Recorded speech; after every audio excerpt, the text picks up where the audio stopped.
Hey guys, DG Thunderer here. There have been a ton of cards spoiled for the new Crimson Curse expansion that's coming out in just a week. So, I'm gonna go over them, talk about how valuable they might be in competitive play specifically. I've broken them down into little sections. There's a lot of cards, so I'm gonna try to make this quick. Let's get started.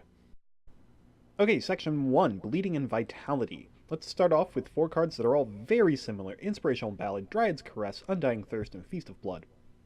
These cards are all very low tempo. They are a good value for 4 provisions, but they're so low tempo that I feel like they won't see a lot of play, especially the faction specific ones. Despite their added bonus of Purify, I just don't think those factions can make use of them very well. Inspirational Ballad can potentially be useful in Northern Realms, and Undying Thirst maybe in Skellige with the Coral discard, but also maybe some extra synergy with Great Swords if we see that. But ultimately, I don't think any of these cards are going to be really big cards. Like, you might see them every now and then, but not too often. Then we have the pair, or the, not pair, the opposites, Plumard and the Citrine Enchantress. Again, I'm not sold on the Bleeding in Monsters. I don't see enough cards for them to make use of it. Maybe that'll change in the next, 30 or whatever cards that we have to see. But I don't see it yet. And yes, even though both of these cards, when you play them bonded, you get 7 points for 4 provisions, which is really good, you're still looking at 7 points over time, and you're still making average, 2 6-point plays, which isn't all that much tempo. Like, you're not going to fight for the round, so why do you even care about points at that point? I don't know.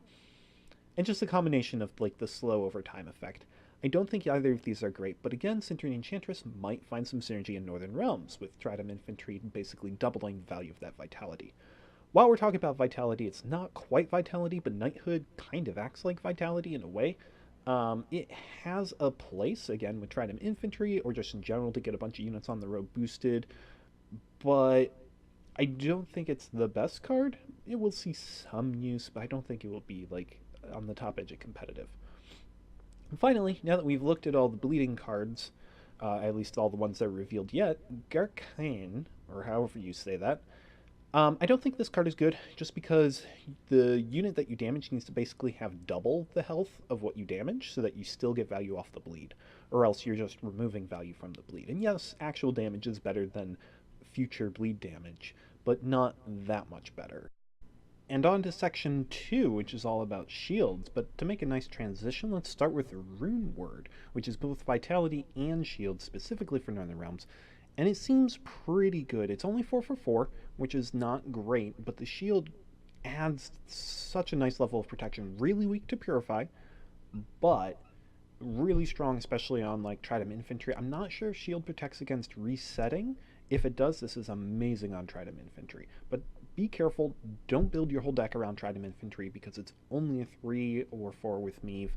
Point Engine card, it can be easily removed. Playing too many cards that are bad without Tridem Infantry could really hurt. But this one, I mean, the shield effect is nice. Shield on play is not as useful as shield on order, because shield on order means you can immediately protect an engine, whereas shield on play requires the engine is already on the board. But this can find a place in Northern Realms.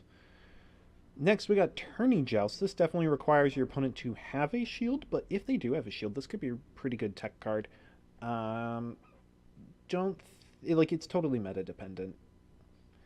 And then we've got Watchmen. This is the bread and butter of shields protecting engines. This is a pretty good card if you're in an engine heavy deck. Sangreal.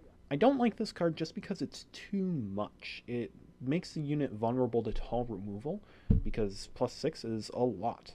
Whereas something like Rune Word +4 is not so much that it's, necessarily vulnerable to tall removal.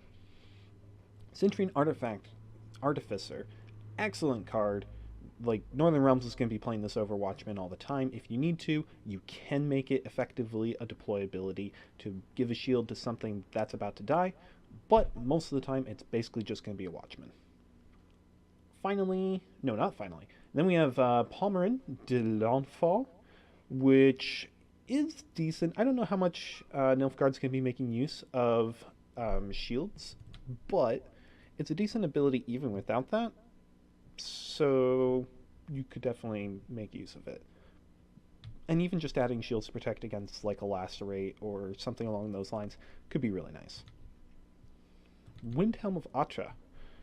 Um, I don't know. Northern Realms does have a good number of cards that can give shields, so this guy actually might be decent. He's basically a 4-point play when he comes down for 7, threatening 2 points per turn. 2 points per turn is a lot. We're talking about like Anna levels of engine right here. And it's arguably harder to deal with than Anna because you inherently have to throw away damage to stop it, or at least use a purify.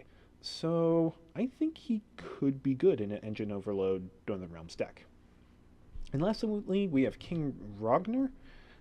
I don't think this card is going to be very good, just because if you're not getting value off of your shields and you have them around to remove, like, I don't know, I feel like most of the time you put up a shield, it's going to get removed. Um, and if you're taking your own shields, and like unless it's a final play, you're losing value, and taking enemy shields would be really strong, but realistically, how often are you matching up against a deck that's running a bunch of shields? Like, yeah, it definitely happens, but it's not something you can count on. I just don't think it's worth the Temper Vision spot, because Temper Visions is a significant investment, and if you have a matchup where this guy is mostly dead because your opponent's not playing shields and they're removing all of your shields, then I don't think this guy's going to work. Okay, the next effect we're going to talk about is Poison here. So let's start off Forest Whisperer, Shield or Poison. I think this is a nice flexible card, but it's really going to depend to see how useful Poison is to know how useful this card is. Next we've got Devil's Puffball. This is a really good card with itself, but I don't know. I mean, 5 provisions twice to remove some big stuff could be really good, but that requires a very specific setup. I don't know just how strong it is. And then we have Treant Stalker. This is a pretty basic trap, and I like that it transforms into a unit. I feel like this card could definitely be played, especially if you're already playing other traps and you keep them guessing with this. And finally, we have Dryad Ranger. This card seems a little bit weak, but again, I feel like we're missing a lot of poison cards. We've only seen Scoia'tael poison cards so far, except for the one neutral Devil's Puffball. So I'm expecting to see some more. As a whole, if this is it, I don't think poison's going to be very good, but I think we'll see some more that might make it good. Okay, so now you might be wondering how to get rid of these effects. Well, we've got Pella here. Pretty basic, straightforward, always a good tech card. 3 for 5, fine, just like the Bomb Heaver. Moondust. This card looks very good, exceptionally good. Expect this to see a good amount of play, as 4 removals also a very important threshold. Kudkadak, I think, will likely be a decent tech card for Northern Realms to run, although honestly Moondust might beat it out. We'll have to see. Keep in mind, Kudkadak can unlock Northern Realms engines, so that's also important to note. Then we've got the Nilfgaard specific Imperial Diviner with the Assimilate tag here. I feel like this card's going to be very good. Spring Equinox seems a little weak. I've heard some gimmicks ideas running about of like removing Doomed from all of Germain's beasts for Beast Skellige, but I don't think it's going to be very good outside of very niche sort of wonky combos. Then we got Monsters Queen of the Night. It's a little bit expensive, but the fact that it has the alternative mode of bleeding for 4 rounds, I think this could see some play. Okay, we saw some Scoia'tael cards earlier, including the new Treant card tag. Let's look at some of the other Scoia'tael cards we've got, and we got a lot of Dryads. Broccolon, Sentinel, I think this is going to be a great thinning card. It's really cheap, which is really nice. Dryad Matron, it's an engine deck. I feel like most of these Dryads are going to fit inside of an engine overload deck, similar to what we saw Malegion bring to the open. So this card, I think, has a place in that very well. Dryad Fledgling, while it may not look great on at first glance, the Harmony tag can potentially get it a lot of points. And again, it's just another engine that you have out there on top of a bunch of other engines. This is the one out of all the ones that revealed so far that I think would be cut. Water of Broccolon doesn't seem like a great card at first, but let's look at the next card, Fauve. You play this, it fetches Water of Broccolon, you already have a Dryad on board, and boom, you get 2 Fledglings out. I still don't think it's worth it. I think they're both just a little too expensive to play, Water of Broccolon and Fov, but we'll have to see. It's possible there's some more cool Dryad synergies going on. Speaking of which, Dryad Grovekeeper, if you do play Fov into Water of Broccolon, get a bunch of fledglings out, maybe play some more fledglings, your Sentinels, Dryad Grovekeeper can give a ton of vitality, but how much is it worth it, seeing it only lasts, one per turn? There comes a point at which like you're not going to get more than like +5 tops from this because it takes 5 turns to set up five dryads, and then 5 turns for the vitality to actually manifest itself. So it is pretty good, 3 for 4 with that bonus, but it doesn't have as high of a ceiling as it may initially seem like.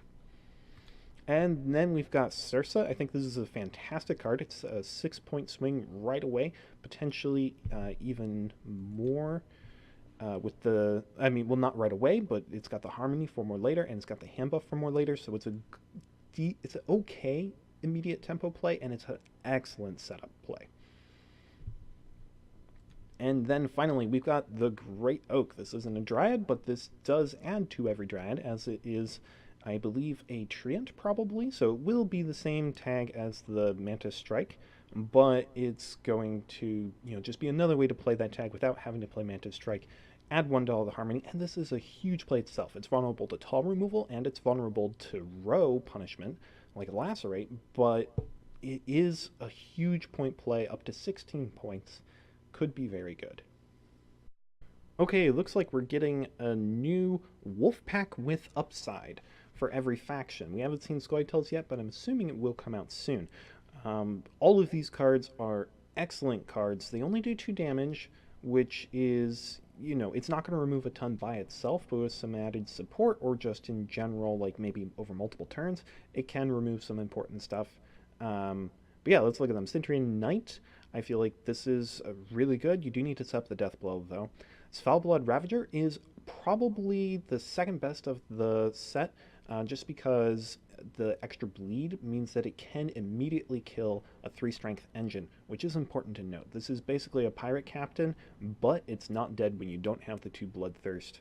And when you do have the 2 Bloodthirst, it has the same ceiling and just as much immediacy. Toussaint Knight Errant, solid card. You find 6 strengths or more pretty often. And Bruxa, this is arguably the best because there is a high ceiling on Thrive.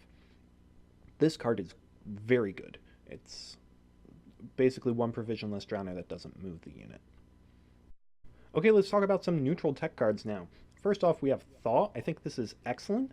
It's only going to see as much play as we see Weather, but it is a very good tech card because it's never dead. And I think that's really important. That's why we don't really see Clear Skies or even Scout very often. Sandstorm. This is not the best inherently, but later we're going to see Portal, which pulls out 2 4-provision units, and this can potentially counter that, although if the 4-provision units are 3 strength, like, I don't know, it's still 6 for 6, which is not great. I don't think this card's going to see a lot of play. Teshamutna's Sword.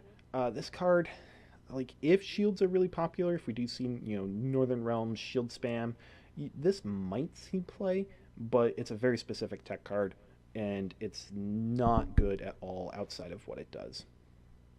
Hengerith Sword, or however you say that. This card, I think, is really interesting.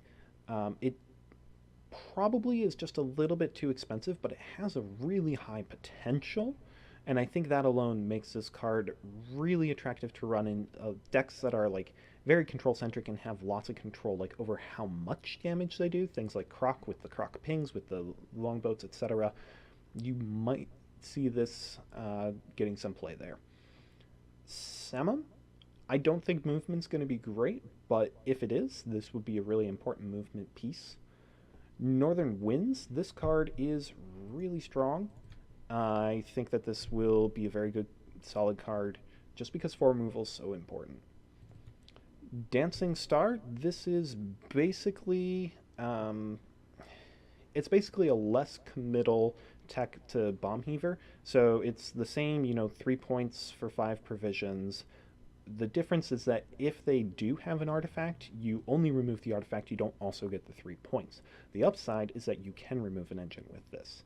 So it just depends, like, if you want to tech against engine or artifacts, this is your card. If you just want to tech against artifacts, you stick with Bomb Heaver. Musicians of Blaviken, just don't. It's a bad card. Fisher King, good card. I'm glad that this is a neutral card, and that we have some flexibility, not just, Nilfgaard having this ability. Scepter of Storms, again, just don't. Play the weather card, it's one provision less, unless there's a big bonus to having the artifact, but I don't see it. Land of a Thousand Fables, it has a place. It's kind of like Royal Decree, but Royal Decree is really not played too much. The cost just seems too high. Gregoire de Gorgon, I think this card is very good, but I think it's only going to see play in very specific decks that have a lot of control over the damage. Again, I'm looking at Croc.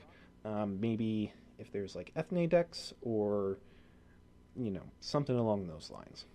Vivian Oriole. Not sure about this card. We've seen, Land of Thousand Fables, we've seen Scepter Storms coming up, there's going to be Portal. These are all really high cost cards. Oh, and then there's the Hengedith Sword and the Teshna Sword as well. I don't know how often those will see play. The problem with Vivian Oriole is committing 10 provisions to have a dead card, and 10 provisions is a lot to commit to have a dead card. Regis is one of my favorite cards of the expansion. This card is just straight up good. I think this card's going to definitely replace what's called Enraged Ifrit in a lot of decks. It might even replace the Unicorn Chironex combo, cause them to swap it out for Enraged Ifrit and Regis Bloodlust, because the damage is the really important part of that combo. And granted, it is important to have Chironex be able to do 6, 7, 8 damage to remove an engine, but just having the 2 damage cards instead of the 1 boost, which might be nice in some decks. Another one of my favorite cards in this set, Portal. So, this card is interesting. At first glance, it seems really expensive, 13 for 2 thinning. The way I look at provision costs, though, I like to say 4 is your minimum provision cost. So, really, when assessing a card, you have to say how much more than 4 is it. In this case, it's 9. And when you look at the Witchers, which also do 2 thinning, they're +3, +3, +3, which is, again, 9. So it seems like extra 9 provision cost is the cost for 2 thinning. So then we have to look at how strong of a play is it. The Witchers is a 9-point play. This is realistically probably going to be like 7 or 8 points. Or maybe even 6 points. The upside, though, is that it can get 2 engines out at once. There are also some other upsides. Say you have the Centurion Enchantress, 1 in hand, 1 in the deck somewhere. You play Portal, it pulls the 1 out from the deck. Next turn you play the 1 in your hand, and it's immediately bonded. That's kind of nice. Or I guess with, or just getting 2 engines out. I definitely think it'll see play in a number of decks. I think it's a good alternative to the Witchers. It might even be used along with the Witchers, though I'm not sure about that. But ultimately, I think that you need to have the right 4-drops in your deck to play this, and you don't change your 4-drops in order to play this. You play this if your 4-drops are in a good spot. And now my favorite card of the expansion, Curse of Corruption. I've wanted this card in Gwent ever since Homecoming came out. They had to make Scorch be such an expensive card just so that it could not be used to like wipe an entire board. And that made it completely useless as a tech card because it was just so expensive. This card is a really, really good tech card, so good that it will even be like a staple tech card in a number of decks. For instance, Scoia'tael tends to play very low. They're probably going to play Curse of Corruption. Even if you're playing against an opponent who has very similar unit strengths as you, having Curse of Corruption, you can still probably find a way to make use of it. I wouldn't be surprised to see some battles where like both players are trying to play as low as possible so that Curse of Corruption doesn't get any value.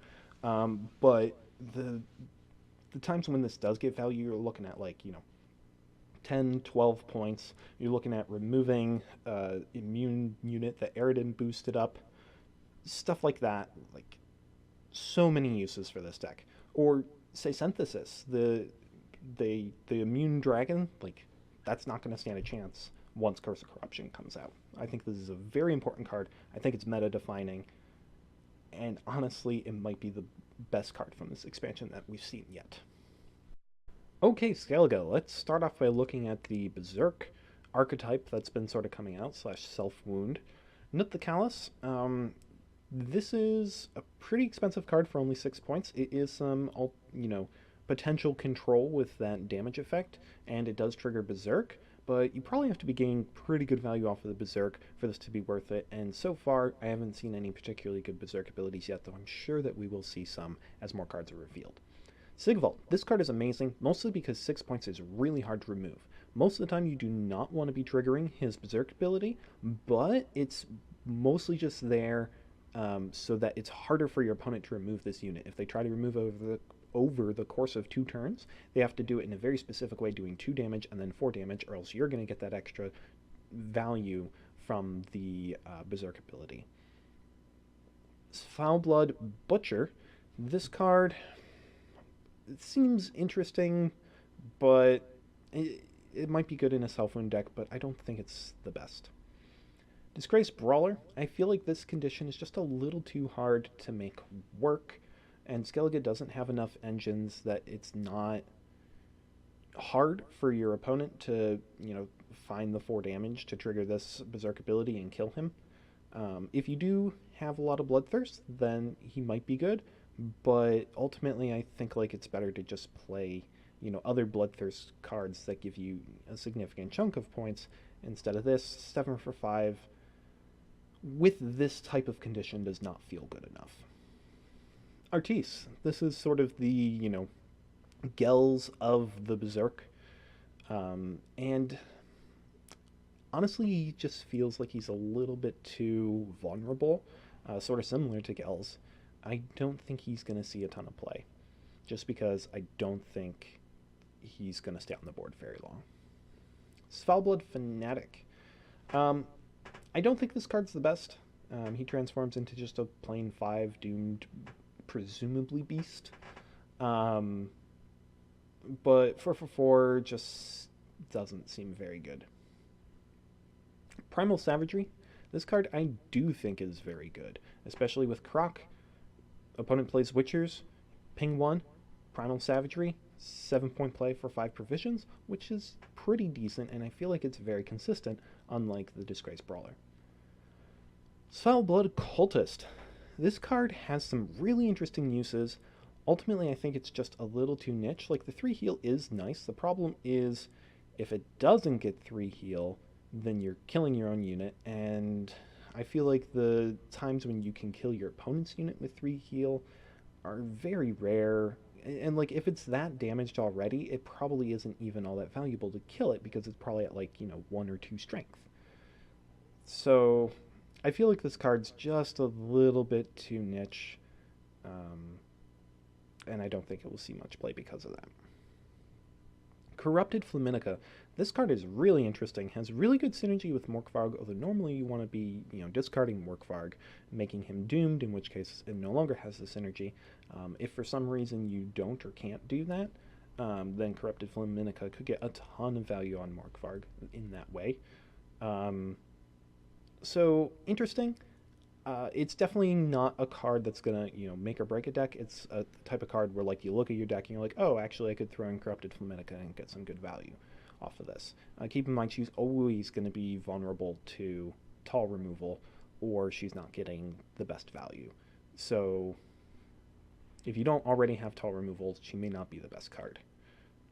Or, sorry, if you don't already have tall units to get removed, then she may not be the best card. Alrighty, so now let's look at Northern Realms. We've already seen a lot of Northern Realms earlier with their Vitality cards and Shield cards, but there's still yet another theme that's going on, and that is Mage theme. We saw the Centurion Enchantress before, and now we have the Centurion Spellweaver, and I think this is going to be a really good card. It's really well priced. I mean, compare it to the 3 for 4 that gets a charge every time you play an order ability. This is 4 for 5 that gets a charge every time you play mage. And sure, you probably have more order abilities than mages, but there are a lot of mages out there. Artiza Adept can give this guy a charge just by being played, and then give him a charge every other turn. and yeah, some others as well. This guy has a lot of potential, but the question is going to be if the mage deck is good, because I don't think you build a deck around this guy. I think you could include this guy in a deck that already has a bunch of mages. So we'll have to see how good like a mage-centric deck ends up being. Sentry and Envoy give 2 charges, so it definitely seems like Northern Realms will also get some charge support. I'm curious to see what else comes out. Centurion Royal Guard. Oh boy. Um, Definitely going to be a really fun meme deck. How viable it is, I really don't know. Because the problem is, you play one, they remove it. You play another, they remove it. And I feel like that's just going to happen a lot. 4 strength, like, is sort of the threshold. Like, there are a lot of damage cards that do 4 damage. And yes, it is a pretty high cost to do 4 damage. But there's a lot out there. And I feel like the Centurion Royal Guard is going to need to be really well supported by a lot of other engines that tax the removal of your opponent before you come out with this in the final round. But there might be some potential. We'll have to see.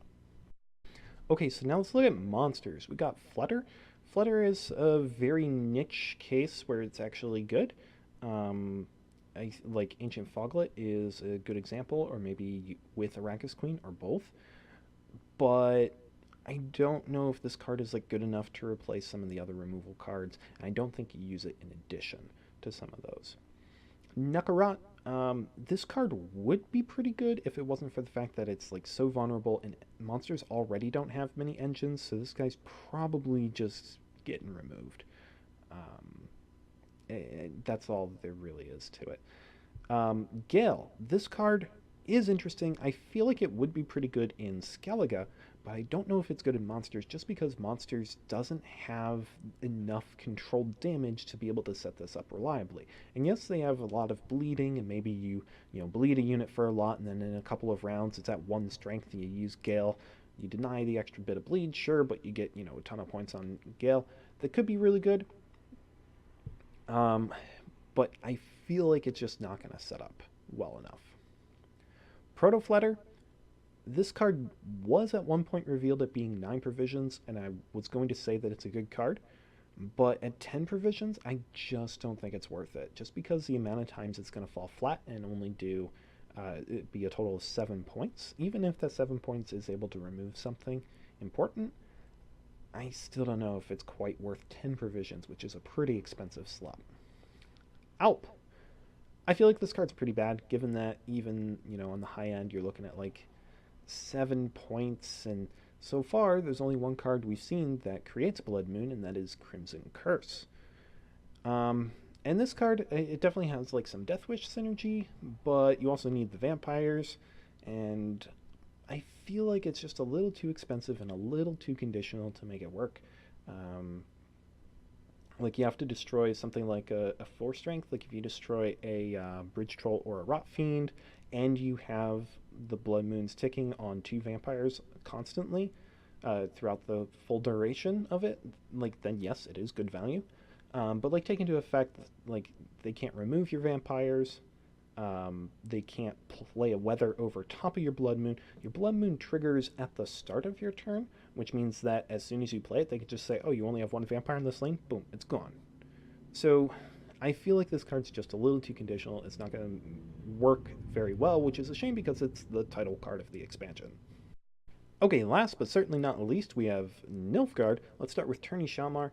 And definitely against Nilfgaard, this card is going to be quite strong. Removing the 6-point Asire, or maybe even they have a 7-point unit out there like Akvis that was buffed by Morvran, can be really, really strong, especially if it also removes an engine. But against non-Nilfgaard classes, how good is it? And like, yes, there are definitely a lot of effects out there that can create units from your opponent's class on your side of the board. The question is, how good are those effects? Things like Bribery, it sees some play, but honestly it sees play mostly to play neutral cards. Unicorn Chironext, Geralt Professional, Geralt of Rivia, things like that. They're not going to be adding to the Tourney Shalmar's total count. So how good is it? I don't know. I feel like we have more cards to see that are going to trigger this condition or the assimilate condition, but I feel like this card does have a lot of potential. We just have to see if the cards that put cards from your opponent's faction on your board, if they're good enough to run alone, because I don't think turning Shalmar makes them good enough to run. Duchess's Informant is a spy, which makes me excited because I'm hoping we'll see a little bit more spy synergy with Nilfgaard. That would be really cool. And the ability is, it's all right. It's not great, but it's decent. It definitely needs spy synergy to be good, though, in my opinion. Roderick of Duntime, again, spy, maybe some spy synergy, and pretty good. It's one more provision point and just then Prince Willem, and it lets you see 2 cards instead of 1. I think it will probably see play on top of, it'll probably see play in Nilfgaard more than Prince Willem does, but there's also a possibility to run both of them and just have a ton of spies. Again, I'm hoping we see some more spy synergy, some more cards that care about having spies on the opponent's board, because that could be a lot of fun and be a really good archetype. Menagerie Keeper, I don't like this card. It just seems bad. 5 for a top of 6 is not very good. Vivian de Tabry. This card is fascinating. Firstly, it's fascinating because it cares about provision cost. Like this card and Portal, the fact that they both are like recognizing provision cost as a gameplay mechanic and not just a deck building mechanic, I like that. I think it, adds an extra element to the game. And yes, we had sort of like Harakwa before that, pulls out based on provision cost, but like now we have cards that are like actually referring to it and not just the most expensive or the least expensive. I think this is really cool, and I think Vivian has a place in some decks, but again, it's going to be a card that you add in because you see, oh, I have a ton of really high cost, huge deployability cards. I'm going to run Vivian just because she works with them so well. Keep in mind, though, a lot of these cards, things like Yerden, Igni, they're oftentimes used as finishers, and Vivian's never going to be able to, boost them if they're only used as a finisher. So that definitely could be a bit of a drawback to her. But if you have a lot of cards like maybe Geralt of Rivia or Leo Bonhart or Geralt Professional, she can be really good with those. And last, but certainly not least, Damien de la Tour. This card looks really good. For what I hear, it does work with Morvrand, giving him all charges back, although he has to have used all of his charges in order for it to work. It is an order card, so you do need to find some way to protect it, which honestly is kind of why I think it might be best with Morvrand, because Morvrand protects it up to 7 strength, although there are other ways to protect it, maybe a shield, something along those lines. Morvrand does not get the most value from this, unless you're also playing with some reveal synergies, so like other leaders might be better. And 5 is vulnerable to some removal, for instance, a Crack Ping and, say, Regis Bloodlust or Chironex. But it is not easy to remove. So we'll have to see if Nilfgaard has like enough engines to tax your opponent's removal, then this might be really good. And I kind of hope it is, because I feel like it's a fun effect. It'll be fun to play with. So those are all the cards as of when I recorded this. Probably some more have come out because they seem to be coming out all the freaking time now. But yeah. I'm sure some of the new cards that are going to come out will change the assessment that I have of some of these, but I feel pretty confident that most of them will be, pretty accurate. So yeah, if I will have another video out assessing the rest of the cards shortly before, maybe just after the expansion comes out, depending on how quickly they get revealed. If you want to see that, be sure to subscribe, click the bell notification so you get the notice when that video goes up. And yeah, like it if you like this video, and I'm DJ Thunder. Until next time, take care.